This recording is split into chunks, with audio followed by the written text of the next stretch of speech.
Sir ये इत्तेफाक तो नहीं हो सकता कि हम हर बार आजमाएंगे और फिर वैसा ही हुआ। लेकिन कितनी खुशी की बात है कि जिस तरह से पाकिस्तान में हुकूमत हमारी कुछ नहीं करती, ये कैमरे भी हुकूमत ने नहीं लगाए थे, ये कैमरे भी तबलीगी जमात वाले वहां आकर के लगा के चले गए। इसका इल्जाम भी आसिफ अली जरदारी और नवाज शरीफ पर रख करके शुक्रिया का मौका इनायत कीजिए। बिस्मिल्लाहिर्रहमानिर्रहीम।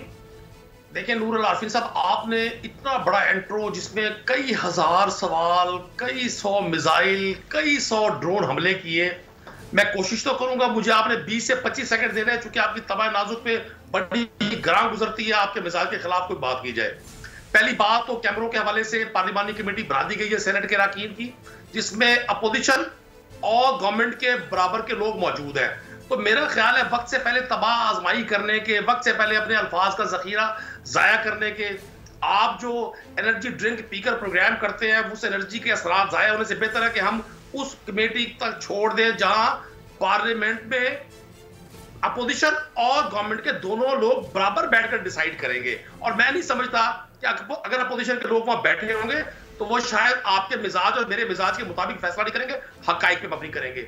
जहां तक आपने फरमाया नतीजा, अच्छा मुझे बड़ी हैरानी होती है, मैं कल से प्रोग्राम सुन रहा हूं, 42 वोट्स मिले यूसुफ रजा गिलानी साहब को। उन 42 सेनेटर्स का क्या कसूर है? आप उनको मैच कर रहे हैं उन 7 सेनेटर्स के साथ जिन्होंने दानिस्ता वोट को रिजेक्ट करवाया। और आज आप देखें तो पीपल्स पार्टी के कई हलकों से एक बात बबांगे दोहल कही जा रही है। हो सकता है जनाब आज सैटरडे आराम फरमा रहे हो, जनाब की नजरें इनायत ना पड़ी हो उस पर, जनाब के कानों तक ये शीरी आवाज ना आई हो कि हमने उन सेनेटर्स को आइडेंटिफाई कर लिया जिन्होंने दानिस्ता वोट रिजेक्ट किए। क्योंकि अचानक क्या हुआ कि उन्हीं तमाम सेनेटर्स ने अब्दुल गफूर हैदरी को भी उसी तरह से रिजेक्ट किया भाई, एक जुम्बिश कलम, जिस तरह से उन्होंने जनाब गिलानी के वो तमाम इरादे जो उन्होंने 2008 से 13 तक इस बात ठीक है आपकी, लेकिन आपको 20-25 सेकंड नहीं, मैंने बाकायदा मेरे ख्याल है 1.5 मिनट दे दिया है। अब गैर जानिबदारी का इल्जाम आप मुझ पर आयद कीजिए, मुझसे हुस्न ज़न आप रखिए, लेकिन सर ये सजा सख्त है, थोड़ी सी रियायत दे दे। जीत का इल्जाम भी वजीर आजम के सर डाल दिया है। सर वजीर आजम को इसमें क्या लेने देना था? जीत जिसने अरेंज कराई है उसको इल्जाम मत देते ना डायरेक्टली, तब तो मैं जानता कि हाँ वाकई जिसका हक था, जिसका खत था उस तक पहुंच गया। थोड़ा सा तवक्कुफ फरमाइएगा, मैं आता हूं आपके हौसलों को जिला बख्शने के लिए, जिला इन्वर्टेड कॉमास में कह रहा हूं। जनाब मन, अब मैं जा रहा हूं डॉक्टर सोहराब सरकी के पास। सोहराब सरकी साहब, सर कैसे हैं? अल्लाह का शुक्र है, बहुत मेहरबानी यासीन भाई। सर कैसा लग रहा है, वो आंखों के सामने से वो धुंध भी छट गई, वो एक नई टेक्नोलॉजी जो पाकिस्तान की कौमी सियासत में मुतारिफ कराई गई थी, यकनशुद्ध 22 शुद्ध जो धुंध निकल जाती थी इंसानों को, उसके बाद अब इन कैमरा सेनेट इलेक्शन हो रहे हैं। लेकिन पाकिस्तान की सियासी तारीख में ये पहली मरतबा नहीं है। इससे पहले जनाब आसिफ अली जरदारी साहब मद्दज़ल्लहु आली ने भी सादिक संजरानी साहब को भी इसी तरह से पहली मरतबा अपना एतमाद बख्शा था, उसके बाद ही वो फिर वहां से निकल करके और पार्टी बदल गए। देखें अरविंद भाई, बात यह है कि हम से तो पहले हम हमेशा कहते रहते हैं कि पहले जो निज़ाम था उसमें गलतियां वगैरह होती रहती थी। अब ये एक तरीके इंसाफ आई थी, उसने कहा था कि हम जो हैं वो दूसरों से बिल्कुल मुख्तलिफ हैं, हम जो है वो रिगिंग नहीं करेंगे, हमारी ये पॉलिसी है, सब पे क्रिटिसाइज करते थे। लेकिन बिल्कुल आप सही फरमा रहे हैं, जो पहले हुआ था अब तो इन्होंने सारे रिकॉर्ड तोड़ दिए। दूसरा ये कि पार्लियामेंट के अंदर कैमरा नर्स हुई है और वहां पर इनका चेयरमैन सेनेट पूरा कंट्रोल इनका है, और ये कह रहे हैं, इल्जाम लगा रहे हैं कि अपोजिशन वाले करके गए। अब ऐसी सूरत हाल में आपने बिल्कुल जो आपने तबसरा किया, बिल्कुल आपने कहा कि मामे भांजे कोई मेरे रिश्तेदार नहीं लगते हैं अपोजिशन वाले, आपने बिल्कुल सही तबसरा किया। अब उसके बाद तो यही कहा जा सकता है कि अल्लाह रहम करे इस मुल्क के ऊपर जो सूरत हाल हुई है, और खास तौर पर हमारे स्पीकर और चीफ मिनिस्टर रहे मुजफ्फर शाह ने जो किरदार अदा किया, जो वोटों की रिजेक्शन की, जो उन्होंने वहां पर जो चेयर पे बैठ के जो रूलिंग दी, उसमें तो मेरे ख्याल में इंसाफ की धज्जियां उड़ा दी हैं। और बड़े अफसोस की बात है, और उस पर ये जितने भी हैं पीटीआई वाले जो हमें सबको ये समझा रहे थे कि इखलाकियात क्या होती हैं, हाई मोरल क्या होते हैं, मेरे ख्याल में पाकिस्तान की तारीख के सारे रिकॉर्ड उन्होंने तोड़ दिए। सर थोड़ा सा तवक्कुफ की इस्तदा है, मैं नून लीग के पास जाना चाहता हूँ। सिद्दीकुल फारूक साहब, सर मिजाज बखैर हैं?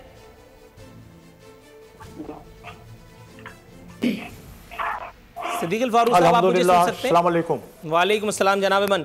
सर स्ट्रेट अवे मुद्दे पर आते हैं जनाब वाला, ये मुझे बताइएगा। आपकी आवाज आ रही है? जी मुझे सुन सकते हैं आप, और मैं भी सुन रहा हूं आपको। जी सर सवाल पर जरा फोकस कीजिएगा काइंडली। पूछना यह था कि एक और सेनेट इंतखाबात का गलगला जो है वो बैठ गया है। अब इसका मतलब है कि बाकी मानदा जो बरस हैं, 2.5 साल 2 साल या जितने भी साल, अपोजिशन को यह बता दिया गया है कि ज़्यादा उछल कूद करने की ज़रूरत नहीं है, बिलावजह थकने की ज़रूरत नहीं है। अब जो था जैसा था, जहां है कि बुनियाद पर चलेगा सिस्टम। अब बहुत ज़्यादा है तो आप 200-250 लोगों को लेकर के किसी जगह जलसा कर लीजिए, इमरान खान को बुरा भला कह लीजिए, लेकिन सिस्टम जो है वो लपेटा नहीं जाएगा। पीडीएम की तमाम तर जिसको कहते हैं उम्मीदों पर पानी बल्कि कोका कोला डाल दी गई है।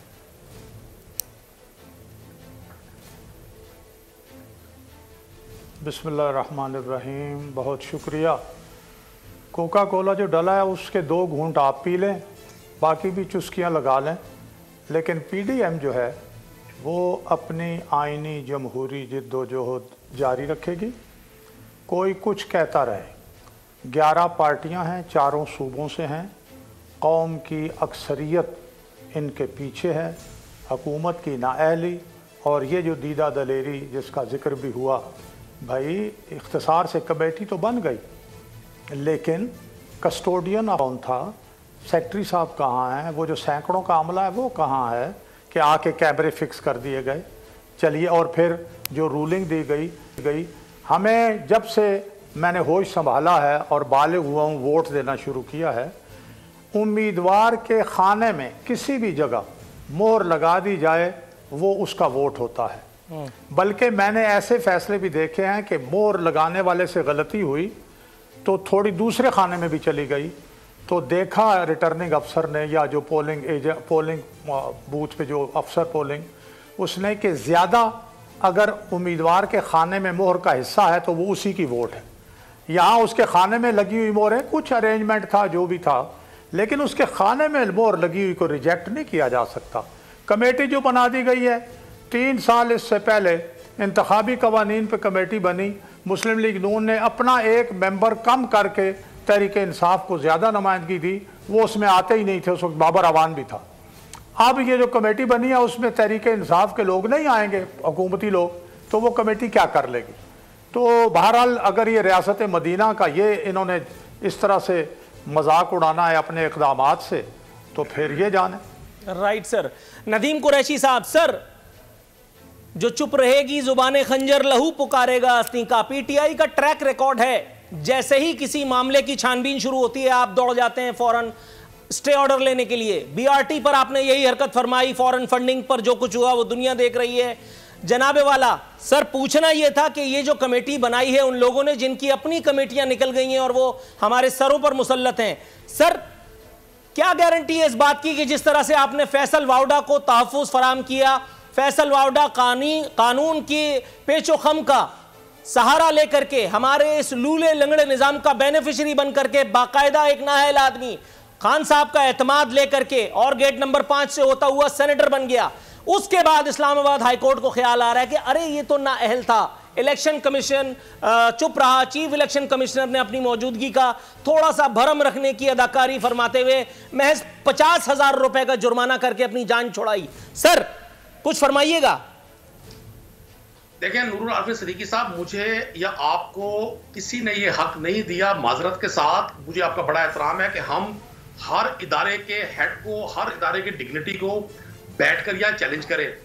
कॉन्स्टिट्यूशन और आइन में हर चीज वाज़ेह है, ना किसी शख्स को आप और मैं ये कह सकते हैं कि वो नाअहल है।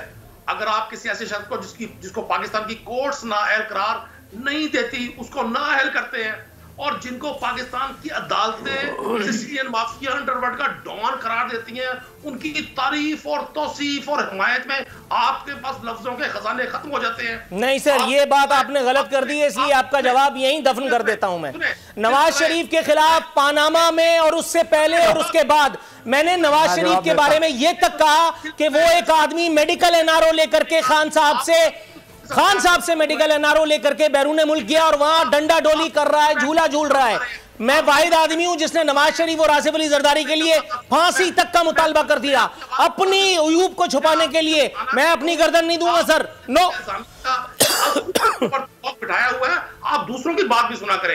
ये कोई राइट नहीं है कि आप एक ही जज। आपने मुझे नवाज शरीफ का कजन बनाने की हिमाकत की है, इसलिए मैंने आपका जवाब खाने की कोशिश की है। आप पर्सनल ना हो, मैं आपका जवाब सुनूंगा।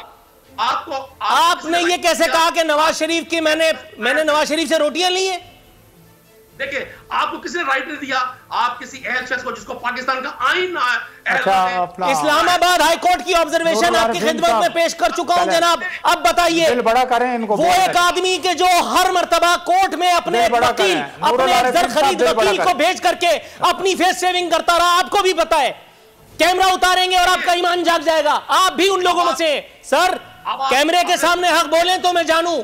अगर आरफीन सिद्दीकी ने 5 रुपए नवाज शरीफ या आसिफ अली जरदारी से लिए, मैं सरकार से, चेयरमैन नैब से, वो चेयरमैन नैब जिनको हुकूमत के नहीं अपोजिशन के एहतसाब का बड़ा ख्याल रहता है, मैं अपनी गर्दन पेश करता हूं। लीजिए, खान साहब से आप भी इल्तिजा कीजिए मेरे लिए।